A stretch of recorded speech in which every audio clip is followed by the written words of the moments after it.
Kaunting kalaman, ito si Kuya Kim Koy at nandito tayo sa Tagpuan Cafe dahil nakikita natin ang tinatawag na isda na Pandaka pygmea. Ito'y napaka-rare na klase ng isda dito sa ating likuran sapagkat inaakala nilang ito ay bulinaw.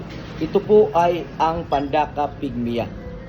Ang kanyang scientific name at ang kanyang ulo ay parang naibakbak. Gumaganon-ganon siya sa ilalom at kumukuot sa yuta at doon siya kumakaon ng mga wati. Ang klase ng isda na ito ay very rare din. Nakikita lamang ito sa Antarctic Ocean. At ngayon, first time dito sa Tagpuan Cafe, matitikman natin ang napaka-rare na klase ng isdang ito. Nadakip namin ang iba, kaya ibinutang namin sa aquarium yung naglangoy-langoy sa likod. Very fresh dahil kung gusto mong mag-order, kuutin mo lang doon sa aquarium at ipaprito sa ating mga chef.